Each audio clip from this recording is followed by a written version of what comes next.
दिसंबर में मेजर होने वाला था। मुझे फक्र था उस पर, वर्दी में देखता था मैं, गर्व से सीना चौड़ा हो जाता था। जिस अफसर बेटे पर कल तक पिता को गर्व था, आज पूरा देश उस नौजवान की शहादत पर गर्व महसूस कर रहा है। महज 26 साल की उम्र में कैप्टन शुभम गुप्ता देश के खातिर कुर्बान हो गए।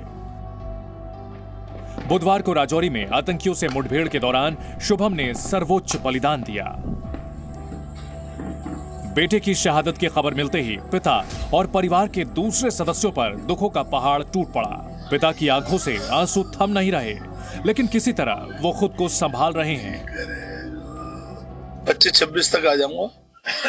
9 तारीख को छोटे भाई का बर्थडे है, 9 दिसंबर को, उसको करने के बाद जाऊंगा। अगर जल्दी जाना हुआ तो फिर मैं 1-2 दिन पहले सेलिब्रेट कर लेंगे बर्थडे, लेकिन आऊंगा, जल्दी आऊंगा। मेरा काम बस हो जाए, उसके लिए लगाऊं 15 दिन से, लेकिन हो नहीं पा रहा है, बार बार टल जाता है। और उसी अभियान में उसने अपना बलिदान दिया।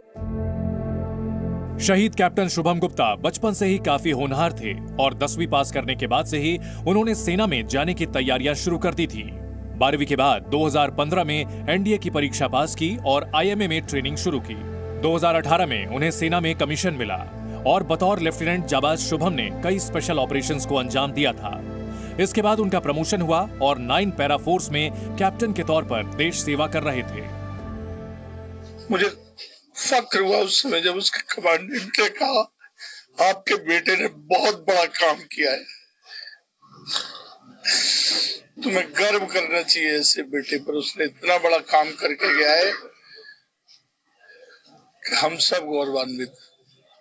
अपनी जान जोखिम में डाल के अपने साथियों को बचाना, आतंकवादियों को मारना, ये कई बार कर चुका था, लेकिन इस बार दुर्भाग्य रहा कि ये कैजुअल्टी हो।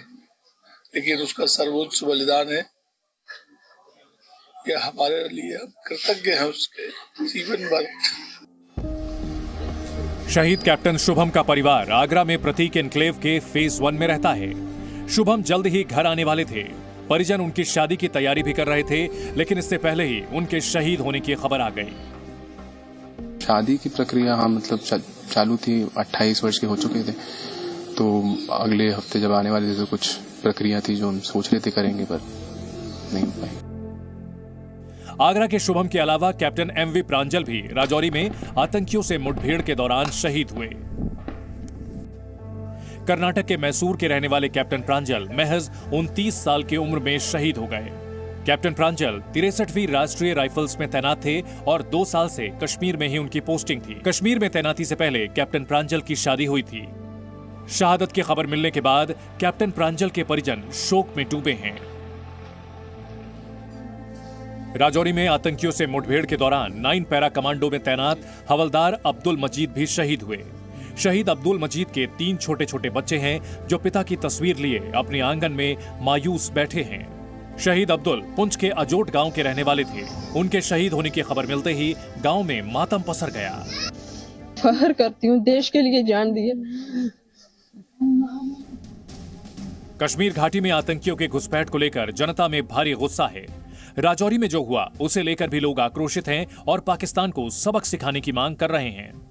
मैं ये बार बार कह चुका हूँ कि ये आदत से बात कभी भी नहीं आएगा, तो इसका कोई डिसीजन फैसला ले लो एक ही बार, क्योंकि हमें बॉर्डर के लोगों को ये हमेशा देखना पड़ता है, ये जुल्म और सितम सहना पड़ता है। आतंक के खिलाफ धारा 370 हटने के बाद से ही घाटी में कड़ी कार्रवाई की गई है, जिससे आतंकवादी और सीमा पार बैठे उनके आका बौखलाए हुए हैं।